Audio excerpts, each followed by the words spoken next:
السلام علیکم ورحمۃ اللہ وبرکاتہ۔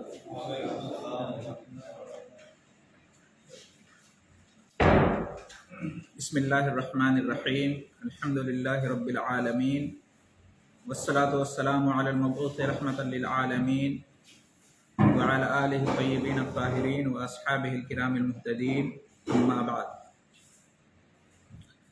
آج عقیدے کے درس میں ہمارا بیان ہوگا توکل کے بارے میں۔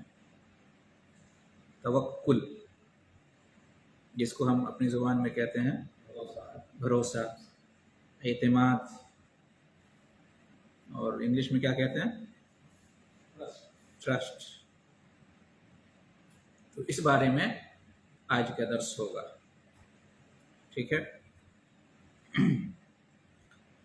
یہ توکل، اعتماد، بھروسہ، اس کا تعلق دل سے ہے، ٹھیک ہے؟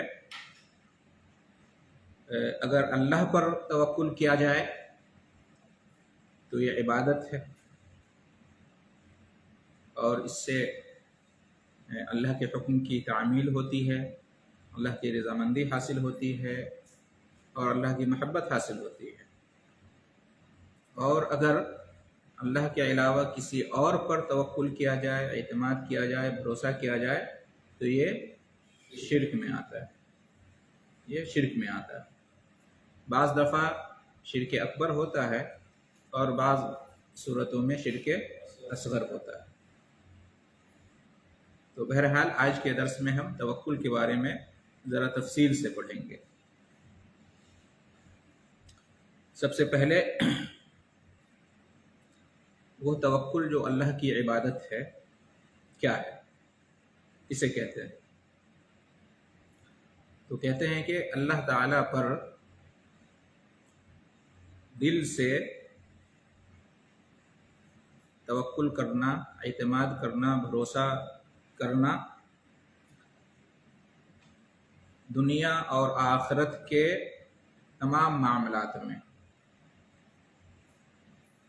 کوئی فائدہ، منفعت حاصل کرنا ہو تو بھی، اور کسی شر یا نقصان سے بچنا ہو، کسی مشکل پریشانی سے نجات پانا ہو تو بھی، ٹھیک ہے؟ اور اس بات کا عقیدہ رکھنا کہ اللہ تعالیٰ ہی ہر چیز کا مالک ہے، اور وہی تمام چیزوں میں تصرف کرتا ہے، اسی کی تدبیر ہے، اسی کے ہاتھ میں سب کچھ ہے، وہی نفع اور نقصان کا مالک ہے، وہ ہر چیز پر قادر ہے،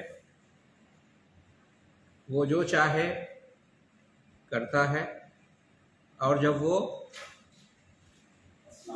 کچھ چاہتا ہے تو وہ ہو کر رہتا ہے، وہ چاہے تو ہو جائے، نہ چاہے تو نہ ہو۔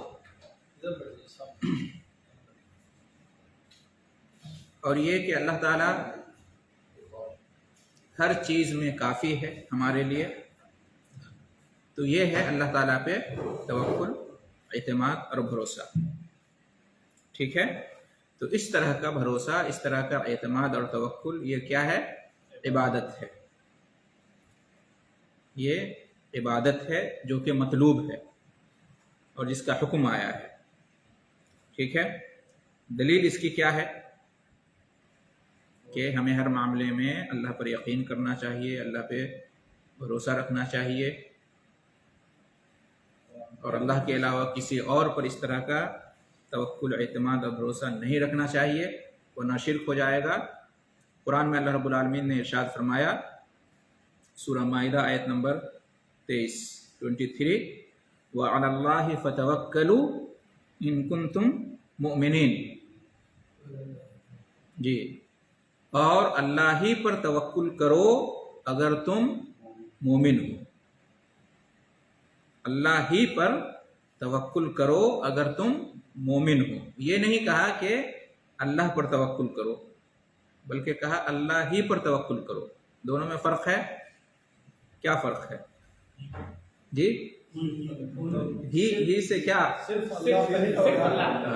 صرف اللہ پر، صرف اللہ پہ توکل کرو، کسی اور پہ مت کرو۔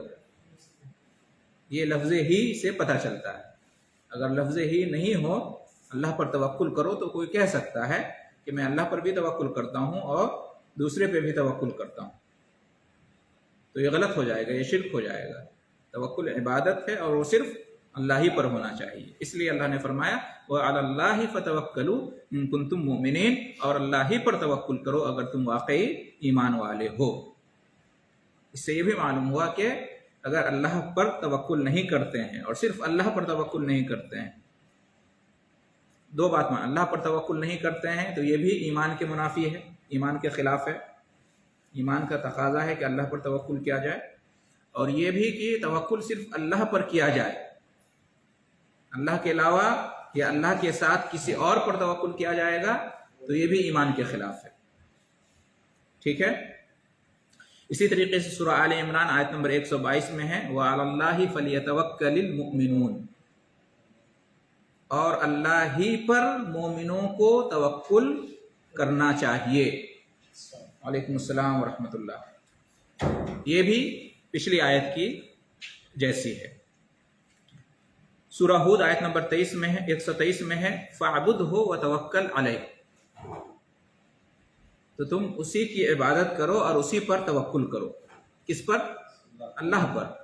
اس آیت سے یہ بھی معلوم ہوا کہ توکل کیا ہے؟ عبادت ہے۔ کیا فرمایا؟ فَاعْبُدْهُ، تو تم اس کی عبادت کرو۔ کیسے عبادت کریں؟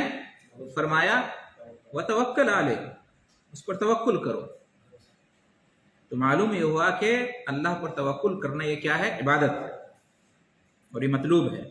اسی طریقے سے سورہ ملک آیت نمبر 29 ہے قُلْ هُوَ الرَّحْمَنُ آمَنَّا بِهِ وَعَلَيْهِ تَوَكَّلْنَا، تم کہہ دو کہ وہ رحمان ہیں، ہم اس پر ایمان لائے اور اسی پر ہم نے توکل کیا۔ اس آیت سے کیا معلوم ہوا؟ کہ توکل ایمان ہے۔ کیا فرمایا؟ کہ آمنا بھی، ہم اس پر ایمان لائے۔ کیسے ایمان لائے؟ کیا ہے ایمان؟ وعلیہ توکلنا، اسی پر ہم نے توکل کیا۔ تو ان تمام آیتوں سے معلوم ہوتا ہے کہ توکل کیا ہے؟ یہ ایمان میں سے ہے۔ توکل کیا ہے؟ یہ عبادات میں سے ہے۔ تو اللہ پر توکل یہ قلبی عبادت ہے، یہ وہ عبادت ہے جو دل سے ادا کی جاتی ہے۔ اس کا تعلق کس سے ہے؟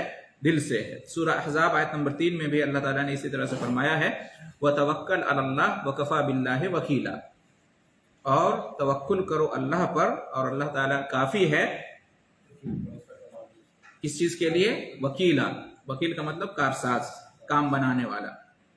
اللہ ہی پر توکل کرو اور وہ کام بنانے میں کافی ہے۔ کوئی بھی کام ہو آپ کا، آپ اللہ پہ توکل کریں، وہ کافی ہے، آپ کے لیے کام بنا دے گا۔ اللہ تعالیٰ کارساز ہے۔ سورہ زمر آیت نمبر 36 میں ہے الیس اللہ بکاف عبدہ، کیا اللہ تعالیٰ اپنے بندے کے لیے کافی نہیں ہے؟ الیس اللہ بکاف عبدہ، یہ ہمارا ایمان ہونا چاہیے کہ اللہ تعالیٰ اپنے بندے کے لیے کافی ہے۔ ٹھیک ہے، لہٰذا اگر ہم اللہ کے علاوہ کسی اور پر توکل کریں یا اللہ کے ساتھ ساتھ کسی اور پر بھی توکل کریں تو گویا کہ ہم یہ کہنا چاہ رہے ہیں کہ اللہ ہمارے لیے کافی نہیں ہے۔ تو یہ ایمان میں کھوٹ ہو جائے گا، ایمان میں کمزوری، بلکہ ایمان ہی ختم، معاملہ ختم ہو جائے گا۔ اللہ تعالیٰ ہمارے لیے کافی ہے۔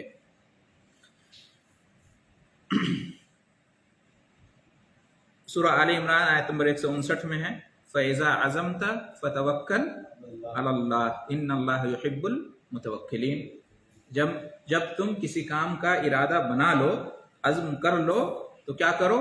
اللہ پر توکل کرو اور شروع کرو۔ بے شک اللہ تعالیٰ توکل کرنے والوں سے محبت کرتا ہے۔ اس سے کیا معلوم ہوا کہ توکل اللہ پر ایک ایسا عمل ہے، ایک ایسا ذریعہ ہے جس سے اللہ تعالیٰ کی محبت حاصل ہوتی ہے۔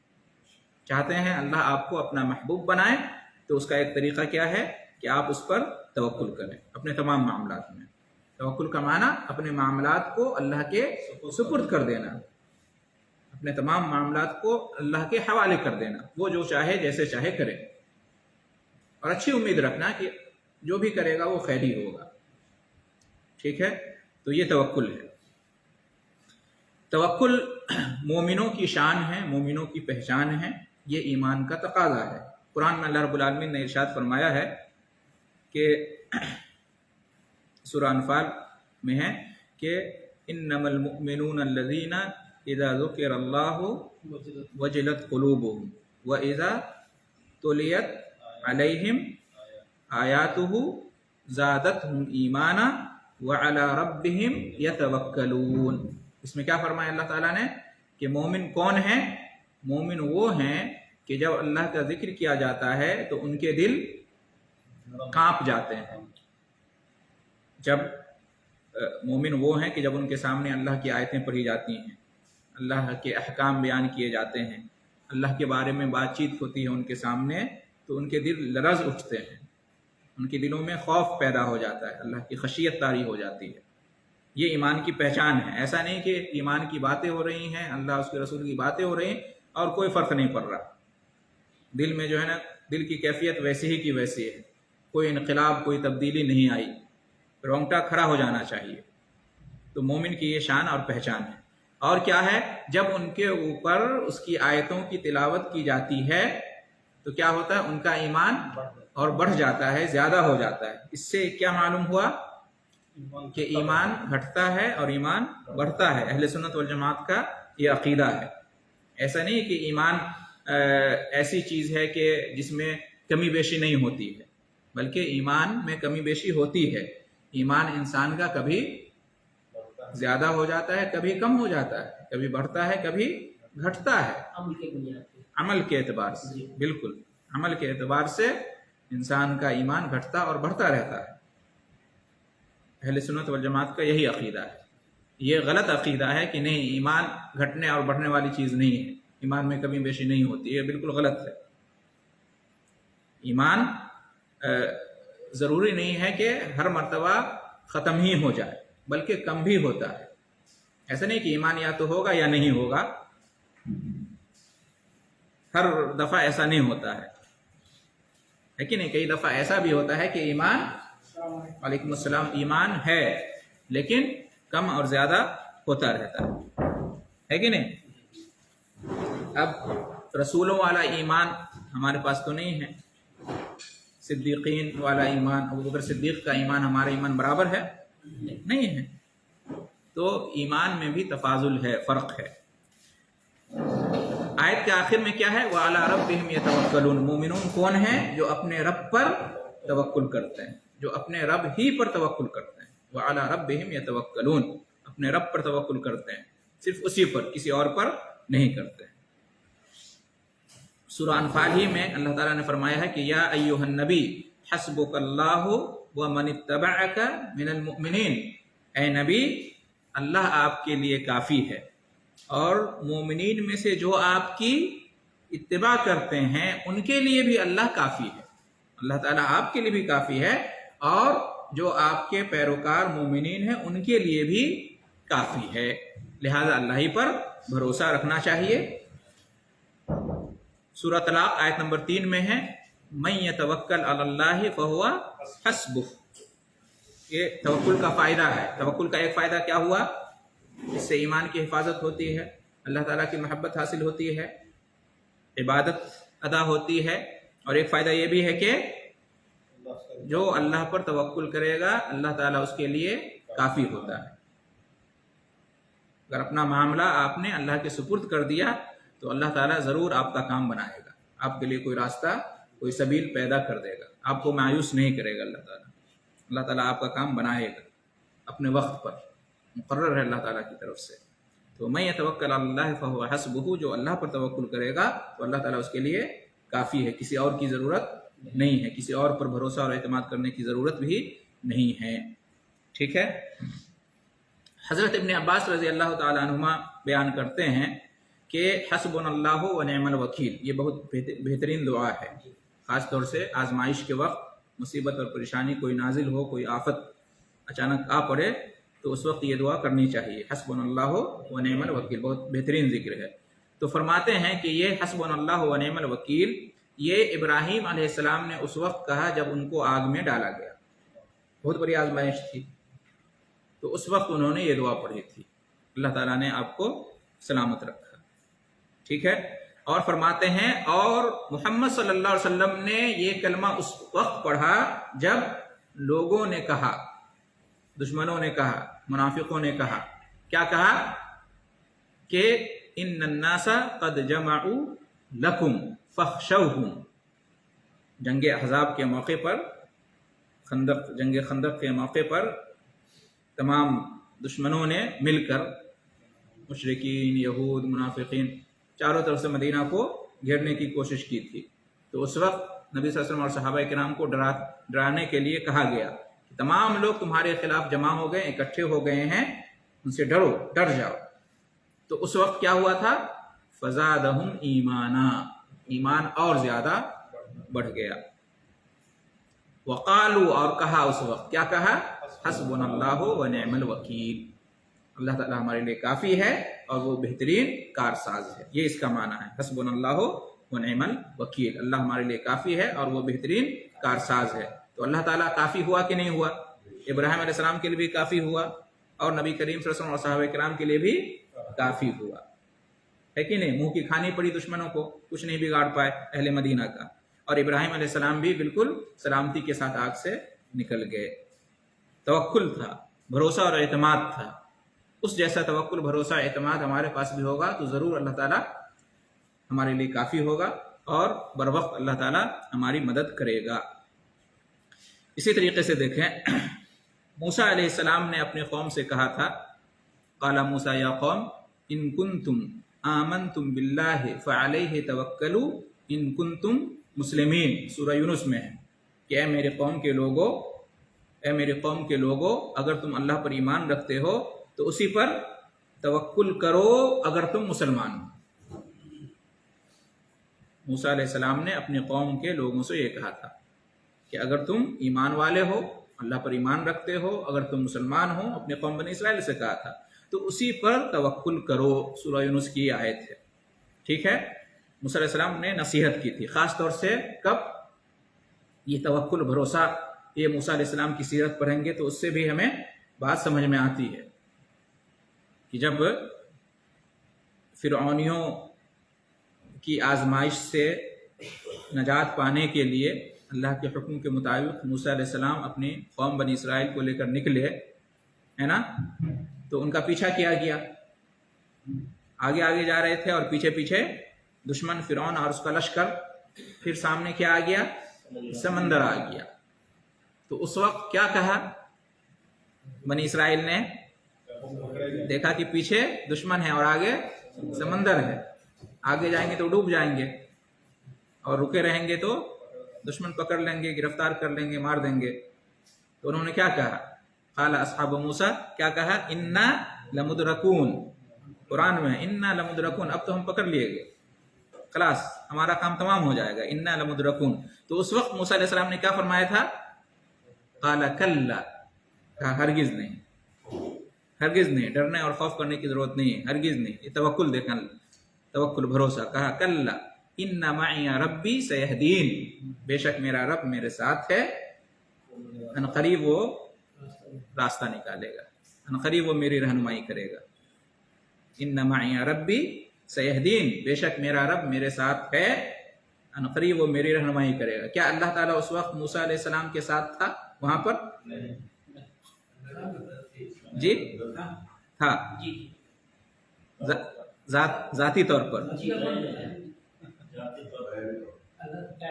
اپنی مدد کے طور پر، نصرت، اللہ کی نصرت، یعنی اللہ کی نصرت، تائید، اللہ کا علم، اللہ کی قدرت وہاں پر تھی. ورنہ اللہ کی ذات عرش پر ہے، ذاتی اعتبار سے اللہ عرش پر ہے، الرحمن علی العرش استویٰ.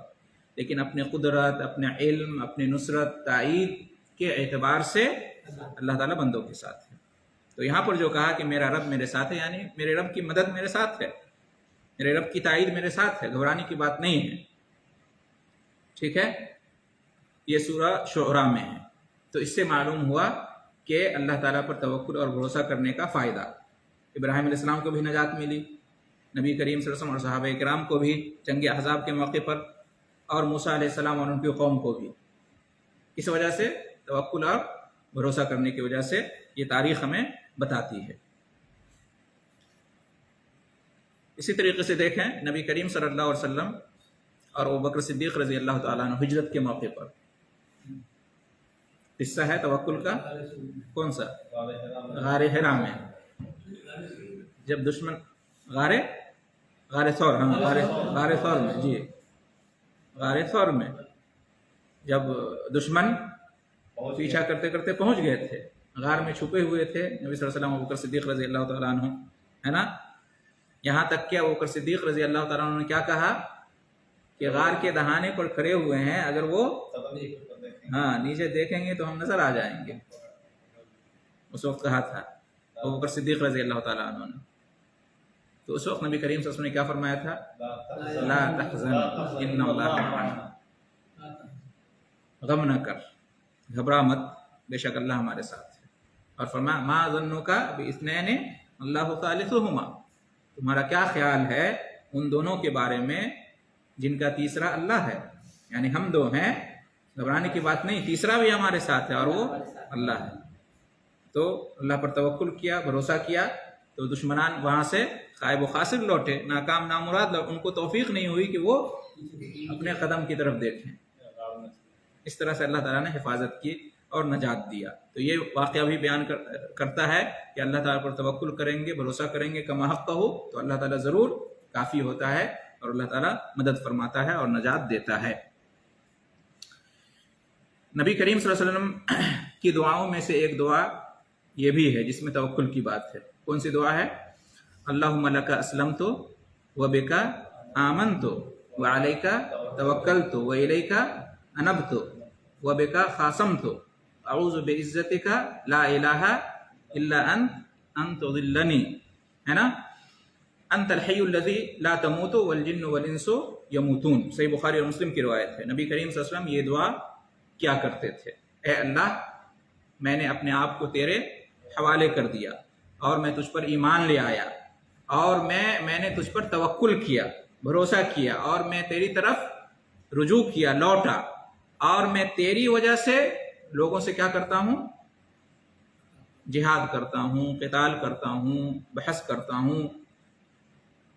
اور فرمایا کہ تیری عزت کے ذریعے سے میں تیری پناہ میں آتا ہوں، تیرے سوا کوئی عبادت کے لائق نہیں ہے، اس بات سے پناہ میں آتا ہوں تیری کہ تو مجھے گمراہ کر دے، کہ تو مجھے گمراہ کر دے، تو ہی ہمیشہ سے ہے اور ہمیشہ رہے گا، ہمیشہ سے زندہ ہے اور ہمیشہ زندہ رہے گا، اور سارے انسان اور جنات سب مرنے والے ہیں۔ تو یہ جو دعا ہے، اس دعا میں اللہ تعالیٰ پر توکل کی بھی بات ہے۔ تو معلوم یہ ہوا کہ ہمیں یہ دعا بھی کرنی چاہیے اور اللہ تعالیٰ پر توکل اور بھروسہ رکھنا چاہیے۔ کس چیز میں؟ صرف دنیا کے معاملے میں ہی نہیں بلکہ ہدایت کے معاملے میں بھی۔ کیا فرمایا؟ کہ میں تیری پناہ چاہتا ہوں، کس چیز سے؟ کہ تو مجھے گمراہ کر دے۔ تو معلوم یہ ہوا کہ ہدایت اللہ ہی کی طرف سے ملتی ہے، اور ہدایت پر بندہ مستقیم رہے، چلتا رہے، یہ بھی اللہ ہی کی توفیق سے ہے۔ اور اس بارے میں بھی اللہ تعالیٰ پر ہی توکل اور بھروسہ رکھنا چاہیے کہ اللہ تعالیٰ نے مجھے ہدایت دی ہے اور اللہ تعالیٰ مجھے ہدایت پر رکھے گا۔ تو اس سلسلے میں بھی اللہ تعالیٰ ہی سے امید ہونی چاہیے اور اسی پر توکل ہونا چاہیے۔ نبی کریم صلی اللہ علیہ وسلم نے گھر سے نکلتے وقت ایک دعا سکھائی ہے، کون سی؟ اس میں توکل کا وقت ہے، بسم اللہ توکلت علی اللہ لا حول ولا قوت الا باللہ۔ جب بھی گھر سے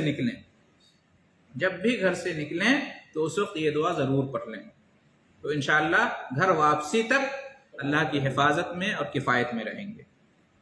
یہ دعا سکھائی ہے نبی کریم صلی اللہ علیہ وسلم نے، اور فضیلت بیان کی، جو یہ دعا پڑھ کے نکلے گا تو اس کے لیے حفاظت کا اور کفایت کا بندوبست کر دیا جاتا ہے، شیطان مایوس ہو جاتا ہے اور ہر شر سے، ہر فتنے سے وہ محفوظ رہتا ہے۔ تو یہ دعا ہمیں پڑھنی چاہیے، اس میں توکل کی بات ہے۔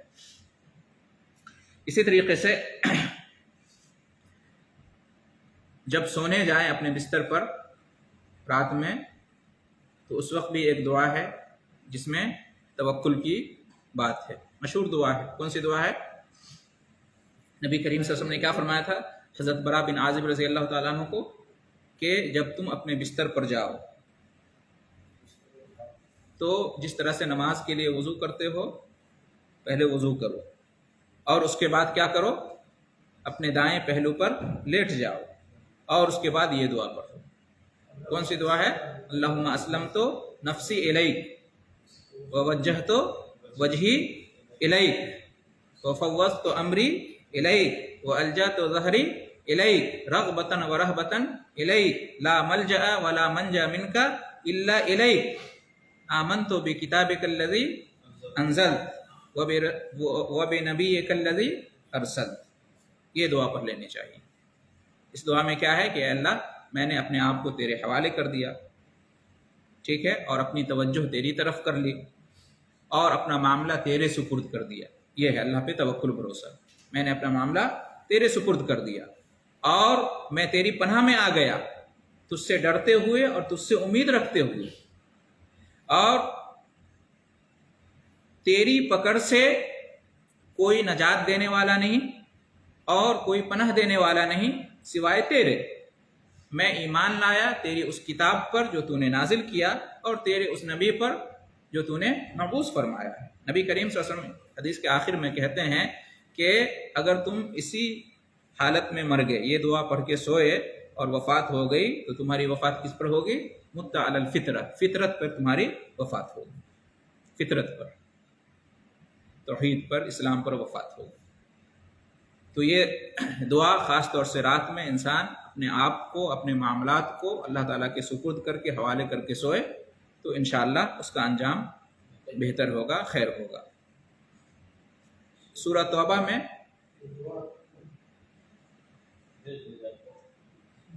لے لیجئے گا بعد میں، ایک دعا نبی کریم صلی اللہ علیہ وسلم نے اسی توکل کے اس بارے میں قرآن میں بھی سکھائی ہے۔ حسبی اللہ لا الہ الا ہوا، قرآن میں حسبی اللہ لا الہ الا ہوا علیہ توکلت وہو رب العرش العظیم، اللہ میرے لیے کافی ہے، اللہ کی سوا کوئی معبود برحق نہیں، میں نے اسی پر توکل کیا، وہ عرش عظیم کا رب ہے، عرش عظیم کا مالک ہے۔ تو اللہ پر توکل اور بھروسہ کریں گے تو ضرور اللہ تعالیٰ بہتر کرے گا، کام بنائے گا۔ جس معاملے میں بھی اللہ کے حوالے اپنے معاملہ کو کریں گے، اللہ تعالیٰ اس کو پورا کرے گا۔ یہ ہمارا عقیدہ اور ایمان ہونا چاہیے۔ دل ہمارا جتنا مضبوط ہوگا اس بارے میں، اتنا ہی زیادہ اس کا فائدہ اور اس کا ثمرہ ہمیں سمجھ میں آئے گا۔ ایک پرندہ جو کہ جانور ہے نا، پرندے بھی اللہ پر توکل اور بھروسہ کرتے ہیں تو اللہ تعالیٰ ان کا کام بنا دیتا ہے۔ حدیث میں ہے، نبی کریم صلی اللہ علیہ وسلم نے کیا ارشاد فرمایا؟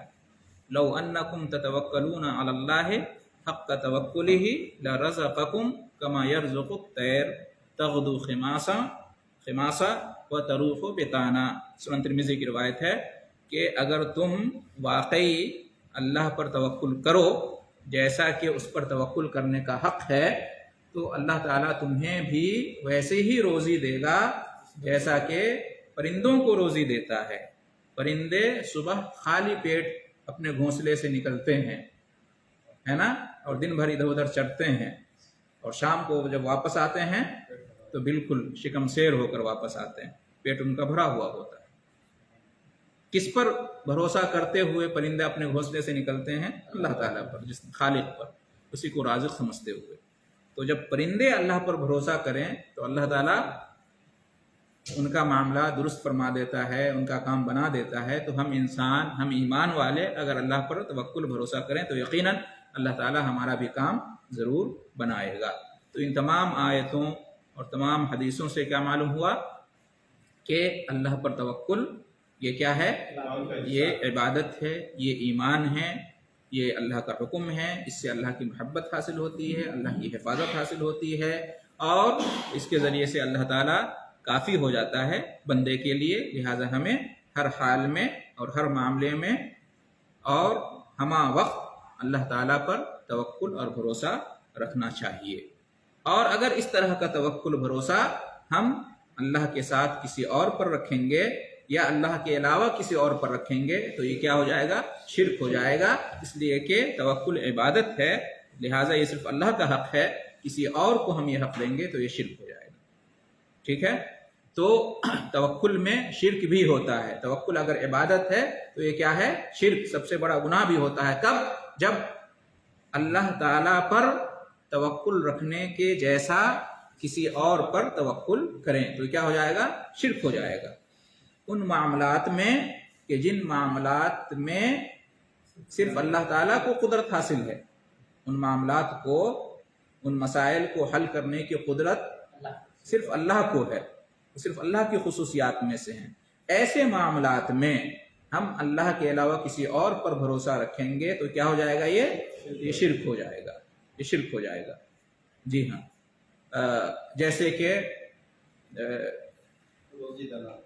جیسے کہ جو فوت شدہ بزرگان دین ہیں جو آج اپنی قبروں میں مدفون ہیں، ان کے اوپر توکل اور بھروسہ رکھنا اپنا کام بنانے کے سلسلے میں، ٹھیک ہے، تو یہ کیا ہو جائے گا؟ شرک ہو جائے گا.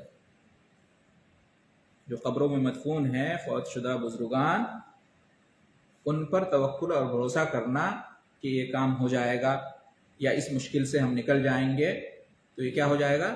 شرک ہو جائے گا. یہ شرک ہے. کسی میت کے اوپر یا کسی غائب کے اوپر یا کسی عاجز کے اوپر، فاقد کے اوپر، جو فوت شدہ ہیں اس کے اوپر توکل کرنا شرک ہو جائے گا.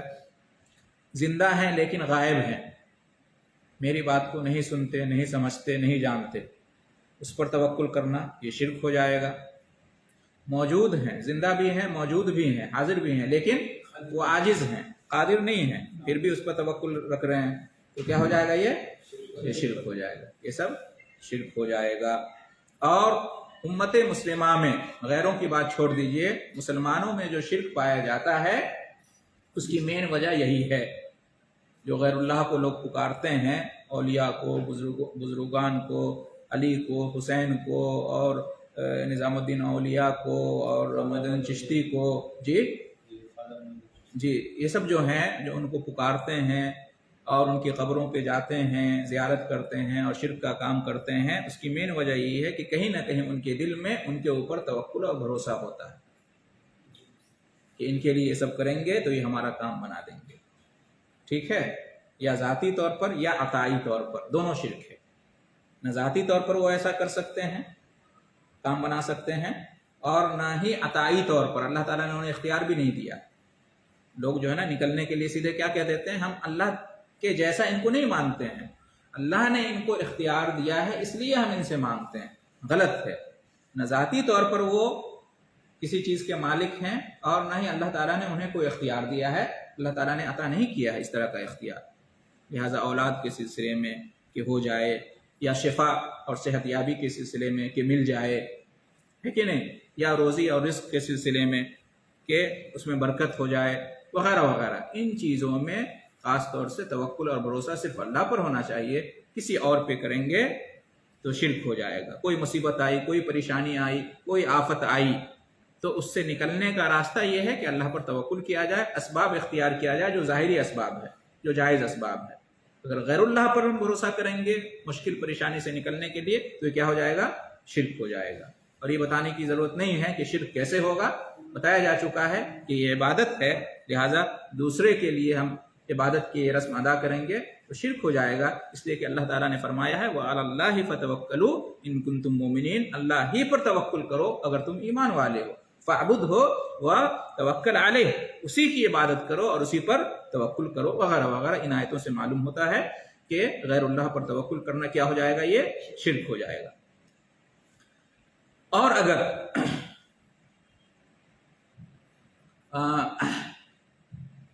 کوئی زندہ شخص ہے، موجود ہے اور قادر بھی ہے، ٹھیک ہے، تو کسی کام کے سلسلے میں اس پر توکل آپ کر سکتے ہیں. ہاں، تو توکل کر سکتے ہیں.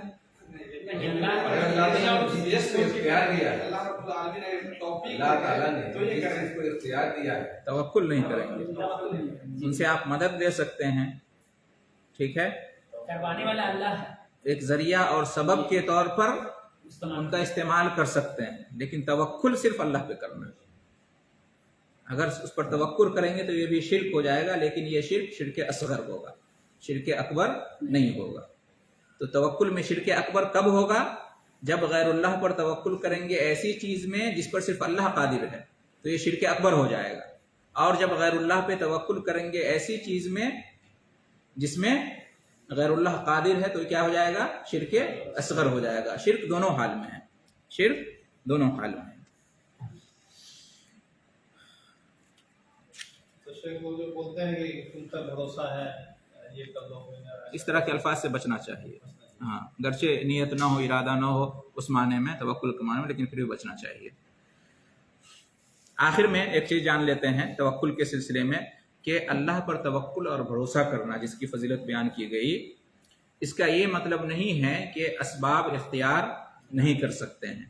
جو وسائل ہیں، جو ذرائع ہیں، ہے نا، ہم ان کا استعمال کر سکتے ہیں، ٹھیک ہے۔ اللہ پر توکل اور بھروسہ کا مطلب یہ نہیں کہ انسان چپ چاپ ہاتھ پاؤں سمیٹ کے بیٹھ جائے اور کچھ نہ کرے اور اللہ سے امید رکھے، ہاں، جاب نہ کرے، بزنس نہ کرے، دوڑ دھوپ نہ کرے، بیٹھا رہے اور کہے کہ اللہ روزی دینے والا، روزی دے دے گا۔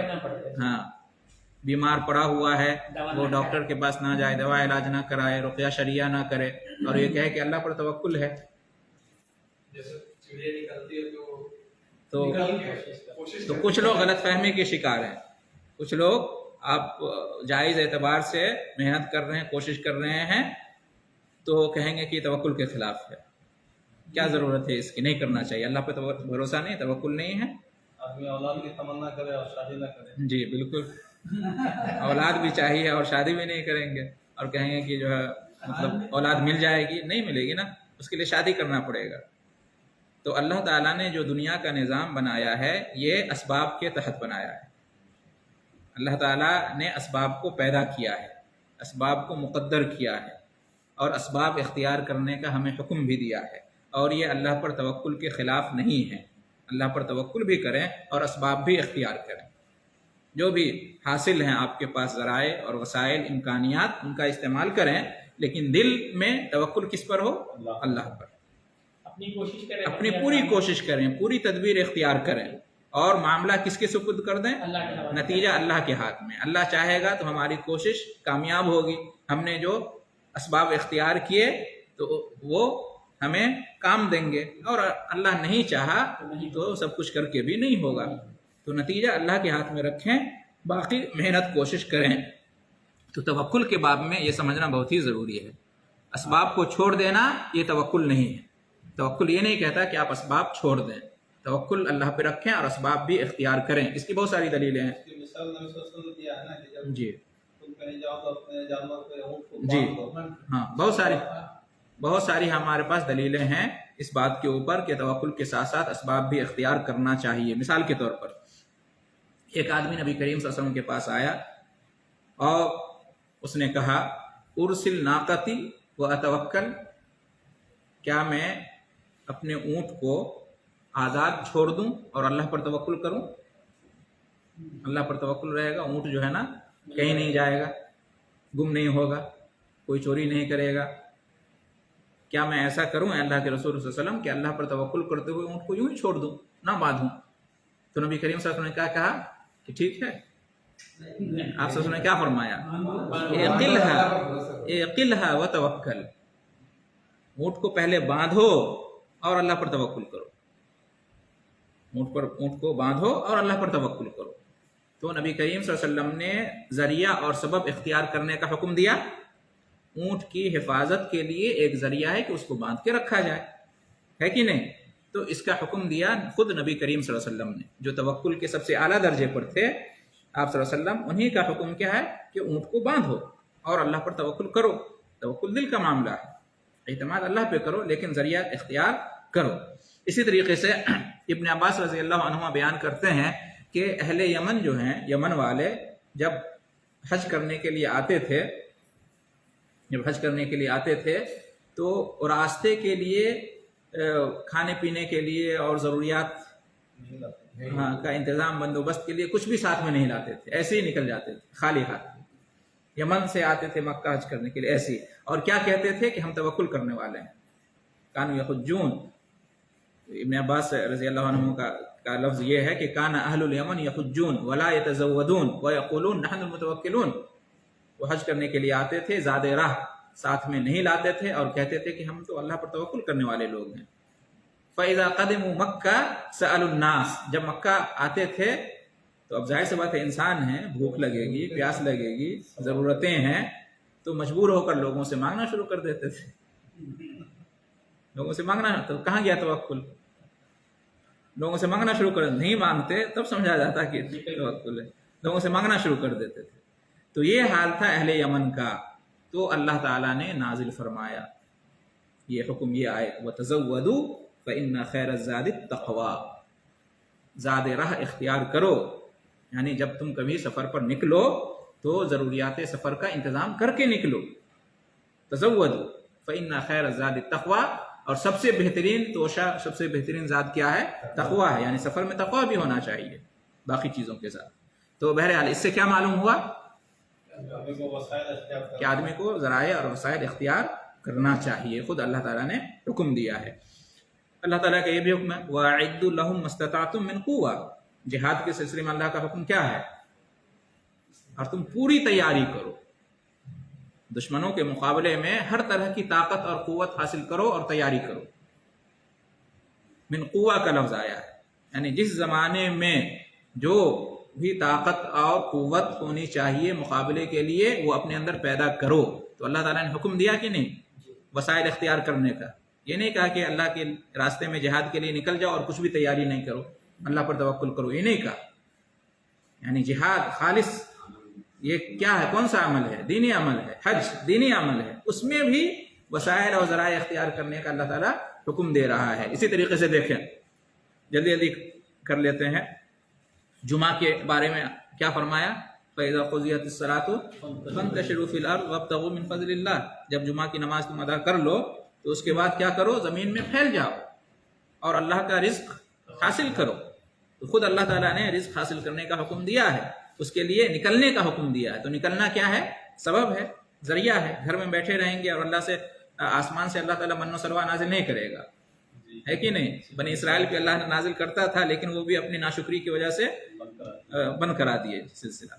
تو اللہ تعالیٰ نے دنیا کا جو نظام بنایا ہے اسباب کے ماتحت ہے، لہذا اسباب اختیار کرنا چاہیے۔ دیکھیے ہمارے پاس جو بھی سبب ہو، گرچہ ہماری نگاہ میں ایسا معلوم ہو کہ یہ بہت ہی کمزور سبب ہے، کوئی فائدہ نہیں ہے، اس طرح کا سبب اختیار کر کے کیا فائدہ، تو بھی کہتے ہیں کہ نہیں، تو بھی آپ اس کو اختیار کرو۔ یعنی آپ کے پاس جتنی بھی طاقت ہے، ضرورت ہے، جو بھی ذریعہ اور وسیلہ ہے اس کو کمتر مت جانو، ہمارا کام ہے ہم اس کا استعمال کریں، باقی اللہ تعالیٰ کی مرضی، ہو سکتا ہے اللہ تعالیٰ اسی کے ذریعے سے کام بنا دے۔ تو جو بھی حاصل ہے انسان کو اس کا استعمال کرنا چاہیے۔ ایوب علیہ السلام کا واقعہ معلوم ہے، ایوب علیہ السلام کا ذکر قرآن میں آیا ہے، وَاذْكُرْ عَبْدَنَا ایوب، ہمارے بندے ایوب کا تم ذکر کرو، اِذْ نَادَىٰ رَبَّهُ، جب انہوں نے اپنے رب کو پکارا، کیا پکارا؟ اَنِّی مَسَّنِیَ الشَّیطَانُ، شیطان نے مجھے مس کر دیا، بِنُصْبٍ وَعَذَابٍ، شیطان کی طرف سے جو ہے نا کافی پریشانی ہے، مشقت ہے، عذاب ہے۔ یہ اللہ تعالیٰ سے، اللہ تعالیٰ کے سامنے پیش کیا ایوب علیہ السلام نے۔ تو اللہ تعالیٰ نے کیا فرمایا؟ ارکض برجلک، ارکض برجلک، اپنا پاؤں زمین پہ مارو، ھذا مغتسل بارد وشراب، اپنا پاؤں زمین پہ مارو، اس میں سے پانی نکلے گا تمہارے لیے ٹھنڈا پانی، جس میں تم غسل بھی کر سکتے ہو اور پانی بھی پی سکتے ہو۔ تو کیا زمین پر پاؤں مارنے سے کیا پانی نکل آتا ہے؟ چشمہ جاری ہو جاتا ہے؟ لیکن اللہ تعالیٰ نے سکھایا کہ سبب اختیار کرو، گرچہ یہ سبب ایسا بظاہر معلوم ہوتا ہے کہ اس سے کیا ہوگا، لیکن پھر بھی اللہ تعالیٰ تعلیم دے رہا ہے کہ سبب اختیار کرو، تمہارے پاس جو ہے اسی کا استعمال کرو، انتظار میں مت رہو کہ یہ سب حاصل ہو جائے گا تبھی، نہیں، جو ہے تمہارے پاس ابھی وقت ہے تو اس کا استعمال کرو، یہ معلوم ہوتا ہے اس سے۔ اسی طریقے سے دیکھیں مریم علیہ السلام، جب زچگی کا وقت تھا ان کے، اس وقت جانتے ہیں عورت کی کیا حالت ہوتی ہے، کمزور ہوتی ہے اور کتنا درد ہوتا ہے، کتنی پریشان ہوتی ہے عورت۔ اور مریم علیہ السلام ولیہ، اللہ تعالیٰ کی ولیہ تھی، ہے نا، پھر بھی مطلب یہ نہیں تھا کہ جو ہے اللہ تعالیٰ آسمان سے نازل کر دیتا، ان کے کھانے کا انتظام کر دیتا. اس حالت میں بھی اللہ تعالیٰ نے حکم دیا کہ تم کوشش کرو. کیا فرمایا؟ حُزِّ إِلَيْكَ بِجِذْعِ النَّخْلَةِ تُسَاقِطْ عَلَيْكَ رُطَبًا جَنِيًّا. اس حالت میں بھی، اس حالت میں عام طور سے کیا ہوتا ہے، دوسرے لوگ مدد کرتے ہیں نا. آج کل تو اس کو کچھ نہیں کرنا پڑتا ہے، نرس ہوتی ہیں، ساری عورتیں ہوتی ہیں. اس وقت بھی اللہ تعالیٰ نے کہا کہ نہیں، یہ جو کھجور کا درخت ہے اس کو تم ہلاؤ، اپنی طرف ہلاؤ، حرکت دو، اس میں سے جو تازہ کھجور جو ہے، چیدہ کھجور تمہاری طرف آ گرے گا. تو اس حالت میں بھی اللہ تعالیٰ نے حکم دیا کس چیز کا؟ سبب اختیار کرنے کا. انہوں نے سبب اختیار کیا تو تازہ کھجور گرا، اور تازہ کھجور جو ہے نا بہت طاقتور چیز ہوتی ہے، اس حالت میں ان کو بہت کام آیا. تو اس سے کیا معلوم ہوا کہ انسان جیسے بھی حالات ہوں، جو بھی میسر ہو اس کا وہ استعمال کرے. یہ نہ دیکھے کہ اس حالت میں بھی میں کوشش کروں، محنت کروں، یہ ایسا نہیں سوچنا چاہیے. کرو، اور جو بھی میسر ہو اس کا استعمال کرو، باقی اللہ پر چھوڑ دو، اللہ تعالیٰ اسی میں برکت عطا کرے گا. ٹھیک ہے. اسی طریقے سے دیکھیں نوح علیہ السلام کو انہوں نے کشتی بنائی یا نہیں بنائی؟ سبب اختیار کیا یا نہیں کیا؟ اللہ نے خود حکم دیا کہ ایسا ہوگا، مطلب عذاب آنے والا ہے تمہاری قوم کے اوپر، نافرمانی میں حد سے زیادہ بڑھ گئے ہیں، لیکن ایمان والوں کو بچانا بھی ہے. تو اللہ تعالیٰ چاہتا تو کہتا صرف لفظ کن فیکون. اللہ کی شان کیا ہے کہ ہو جا تو ہو جاتا. لیکن اللہ تعالیٰ نے دنیا والوں کو، اپنے بندوں کو سکھایا کہ سبب اختیار کرو، دنیا میں جینا ہے تو سبب اختیار کرنا پڑے گا. تو کہا کہ محنت کرو، کوشش کرو. کتنے دن، مہینے لگے کشتی بنانے میں. نوح علیہ السلام نے کشتی بنائی اور کہا سب سوار ہو جاؤ اس پر. سوار ہوئے تب یہ بچے. اگر سبب اختیار نہیں کرتے تو ڈوب سکتے تھے. تو انہوں نے کشتی بنائی اور اس پر سوار ہوئے. یہ ہمیں بتاتا ہے کہ ہمیں سبب اختیار کرنا چاہیے. دنیا میں جینا ہے تو سبب اختیار کرنا ہے. اللہ تعالیٰ نے ایسا ہی نظام بنایا ہے. خود نبی کریم صلی اللہ علیہ وسلم کو دیکھ لیں کہ آپ نے اپنی زندگی میں اسباب اختیار کیے، ہمیشہ اسباب اختیار کیے. جیسے مثال کے طور پر جب بھی جنگ کو جاتے تھے تو پوری تیاری کر کے جاتے تھے نا. تیر، تلوار، اونٹ، گھوڑے، جو بھی میسر ہوتا تھا لے کے جاتے تھے یا نہیں جاتے تھے؟ جگہ کو چنتے تھے کہ نہیں چنتے تھے؟ دشمنوں کے بارے میں ساری معلومات لیتے تھے کہ نہیں لیتے تھے؟ جاسوسی بھی کرواتے تھے. جنگ خندق اور جنگ احزاب کے موقع پہ خندق گڑھا کھودا کہ نہیں کھودا؟ یہ سب کیا ہے؟ سبب اختیار کرنا ہے نا. سب سبب اختیار کرنا ہے. ہجرت کے موقع پر نبی صلی اللہ علیہ وسلم ایسی ہجرت کو نکل گئے یا پہلے سے تیاری کیے، اونٹ کا انتظام کیے، گائیڈ کا انتظام کیے، ہے کہ نہیں؟ جب تک غار ثور میں تھے راستے میں کوئی دودھ پہنچانے والا آتا تھا، دودھ پہنچا کے جاتا تھا، کوئی کھانا لے کے آتا تھا، ہے کہ نہیں؟ تو جانا ادھر جاتا تھا، ہاں، جو عام راستہ تھا اس کو چھوڑ کے دوسرا راستہ اختیار کیا. اور سب سے بڑی بات یہ ہے کہ نبی کریم صلی اللہ علیہ وسلم نے اپنے آپ کو بچانے کے لیے ہجرت کیا. یہ نہیں کہا کہ اللہ تعالیٰ جو ہے نا مجھے بچا لے گا، ہجرت کرنے کی کیا ضرورت ہے، دشمن ہمارا کچھ بھی نہیں بگاڑ سکے گا. ایسا نہیں کہا. نبی صلی اللہ علیہ وسلم نے ہمیں تعلیم دی ایسا کر کے کہ سبب اختیار کرنا ہے. ٹھیک ہے. تو آپ صلی اللہ علیہ وسلم نے اپنی دعوت میں بھی سبب اختیار کیا یا نہیں کیا؟ جب حکم آیا اور فصدع بما تؤمر تو کیا کیا نبی صلی اللہ علیہ وسلم نے؟ سب کو جمع کیا، آواز دی، کوہ صفا پہ چڑھ گئے، ہے کہ نہیں؟ آج کل مائک کا استعمال ہے، دور تک آواز چلی جاتی ہے. اس زمانے میں مائک کا استعمال نہیں تھا. اونچی جگہ پہ کھڑے ہوئے اور آواز دیا سب کو، آؤ جمع ہو جاؤ. تو یہ سبب اختیار کرنا ہوا. تو نبی صلی اللہ علیہ وسلم نے اپنی دعوت میں، اپنی ہجرت میں، جہاد میں سبب اختیار کیا. نبی صلی اللہ علیہ وسلم نے شادی کی، سبب اختیار کیا. نبی صلی اللہ علیہ وسلم نے تجارت کی، سبب اختیار کیا. نبی کریم صلی اللہ علیہ وسلم نے نوکری بھی کی، بکریاں چرائی. تو جب نبی جیسی شخصیت اسباب اختیار کر رہی ہے اور یہ نہیں سمجھ رہی ہے کہ یہ توکل کے خلاف ہے، تو پھر ہمیں اس طرح کی غلط فہمی میں نہیں ہونا چاہیے. ہم تو بدرجہ اولیٰ اسباب اختیار کریں گے، اللہ پر توکل بھی کریں گے اور اسباب بھی اختیار کریں گے.